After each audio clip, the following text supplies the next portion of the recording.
దోమ రోగం ఏ విధంగా వస్తుంది, వచ్చిన తర్వాత ఏ విధంగా రోగాన్ని నయం చేసుకోవాలో ఈ వీడియోలో తెలుసుకుందాం.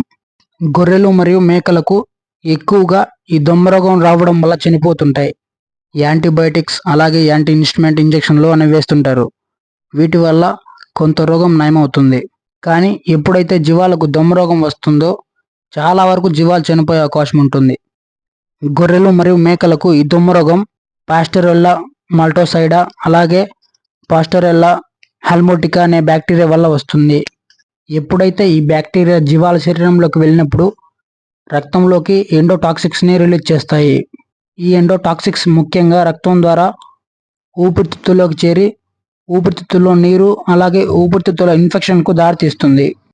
దీనివల్ల దగ్గు, జలుబు అలాగే జ్వరం వంటి లక్షణాలు కనిపిస్తాయి. కొన్నిసార్లు అయితే మలం పల్చగా రావడం వంటి లక్షణాలు కూడా కనిపిస్తాయి.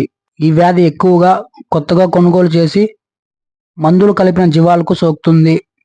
వ్యాధికి ముఖ్య కారణం రవాణా చేసేటప్పుడు జీవాలు ఎక్కువగా ఒత్తిడికి గురవ్వడం.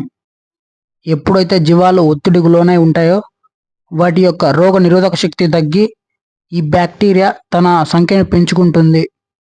ఈ వ్యాధి మందలో కూడా వ్యాప్తి చెందుతుంది. ఎక్కువగా గాలి ద్వారా వ్యాపిస్తుంది. వ్యాధి వచ్చిన జీవం నుండి వచ్చే శ్వాస నుండి కూడా సోకుతుంది. వ్యాధి వచ్చిన జీవం నుండి మందను వేరు చేయనట్లయితే నీళ్లు మరియు మేత వల్ల కూడా వేరే జీవాలకు సోకుతుంది. దోమ రోగం ఎక్కువగా వర్షాలు పడినప్పుడు అలాగే చలికాలంలో ఈ వ్యాధి ఎక్కువగా వస్తుంది. జీవాల షెడ్లలో మలమూత్రాలు కలుషితమైనప్పుడు ఎక్కువగా అమ్మోనియా ఉత్పత్తి అవుతుంది. వీటి వల్ల కూడా దోమలో నీరు అనేది వచ్చే అవకాశం ఉంటుంది.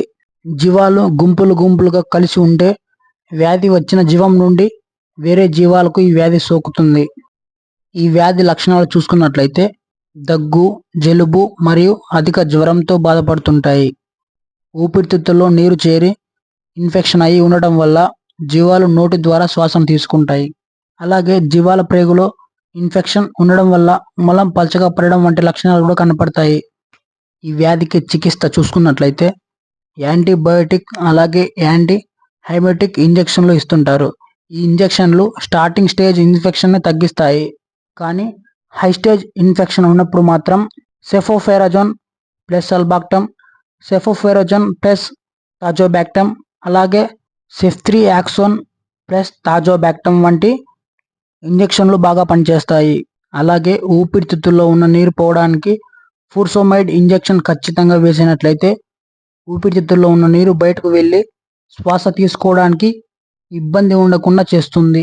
అలాగే ఎండోటాక్సిక్స్ని కంట్రోల్ చేయడానికి ఖచ్చితంగా మెగ్లోగెసిక్ ఇంజెక్షన్ ఖచ్చితంగా వాడాలి. రోగం వచ్చిన జీవాలకు ఈ ఇంజెక్షన్లను 3 నుండి 5 రోజులు వేసినట్లయితే ఇన్ఫెక్షన్ అనేది పూర్తిగా తగ్గిపోతుంది. నివారణ: విటమిన్ ఏ, సెలినం కాంబినేషన్లో ఉన్న ఇమ్యూనిటీ బూస్టర్స్ని జీవాలకు అందించాలి. అలాగే జీవాలు కొనుగోలు చేసిన తర్వాత 21 రోజుల వరకు వాటిని క్వారంటైన్లో ఉంచాలి. అలాగే జీవాలకు హెమోరాజిక్ సెప్టిసెమియా వ్యాక్సిన్ వేసినట్లయితే ఈ వ్యాధి రాకుండా ఆపవచ్చు. అలాగే బ్లీచింగ్ పౌడర్ని వారానికి ఒకసారి జీవాల షెడ్లలో చల్లుకున్నట్లయితే ఈ వ్యాధి రాకుండా ఆపవచ్చు. ఇలాంటి మరిన్ని వీడియోస్ కోసం మన ఛానల్ని సబ్స్క్రైబ్ చేసుకోండి.